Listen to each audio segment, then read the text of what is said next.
Oui, Madame la maire, mes chers collègues, je découvre ce soir la portée d'un vœu municipal.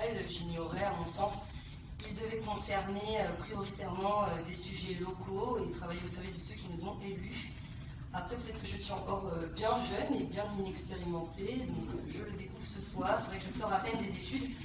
Et je vais répondre donc à ce vœu en appliquant ce qu'on a appris à l'école. Pour être certaine de bien en comprendre la portée, je vais le commenter.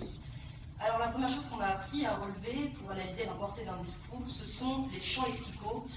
Et ici, ils sont flagrants. On parle de plans drastiques de réduction des investissements de l'audiovisuel public, de groupes industriels qui seraient de plus en plus concentrés. On convoque même le Conseil national de la résistance, idéologie néolibérale, les nouveaux cadeaux offerts au secteur privé, l'affaiblissement programmé, l'austérité, la marque de mépris, tous ces mots si forts.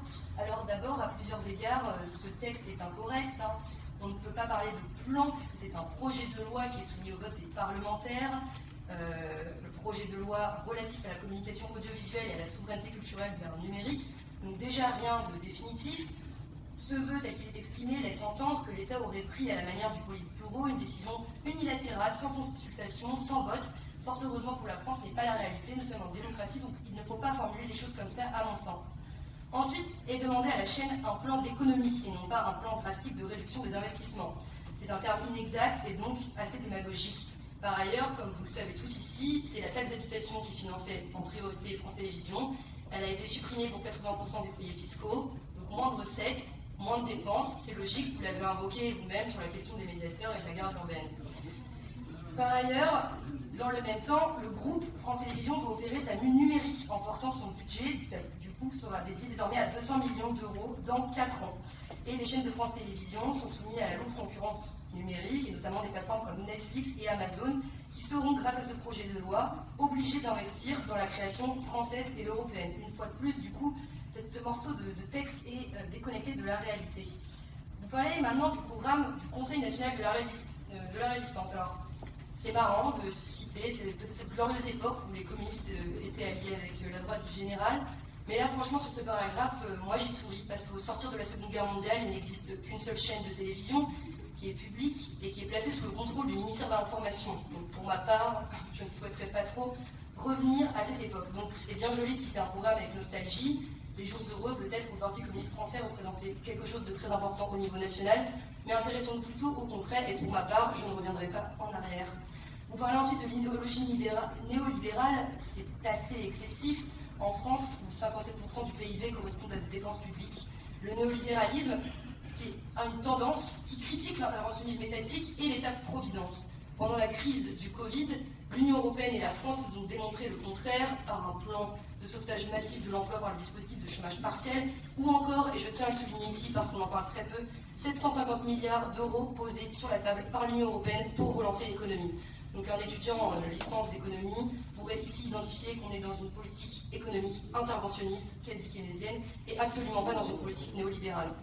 Ensuite, vous parlez de marque de mépris et de désintérêt pour France O. Alors bravo, parce que c'est assez habile, parce que ce paragraphe permet de se positionner discrètement à la fois sur deux problématiques d'actualité et sur votre credo favori, que nous soutenons également, la défense des salariés. Vous abordez discrètement la question identitaire, sous-entendant que le gouvernement néolibéral actuel servirait à la fois son idéologie en fermant une chaîne et en procédant à de la discrimination en évidant les outre-mer. Alors non, je crois que l'objectif est contraire. La patronne de France Télévisions, Delphine Ernotte, l'a annoncé. Elle pense qu'il faut revaloriser les programmes d'outre-mer en les diffusant sur des chaînes à forte audience comme France 2 ou France 3. Il n'est évidemment pas question d'effacer ces programmes, mais au contraire de mieux les intégrer et de les mettre en visibilité et de ne pas les cantonner à une chaîne qui a une si faible audience aujourd'hui qu'on ne la comptabilise même plus. Voici ce qu'a déclaré le président de la République à ce sujet. N'ayons pas un débat un peu hypocrite qui consiste à dire, comme personne ne veut faire de décrochage sur l'audiovisuel public noble, on a créé un audiovisuel public national périphérique qui s'appelle France O. Personne n'en est vraiment content, mais on va le garder comme ça parce que c'est un système de reconnaissance. Ça n'est pas satisfaisant et je partage complètement cette analyse.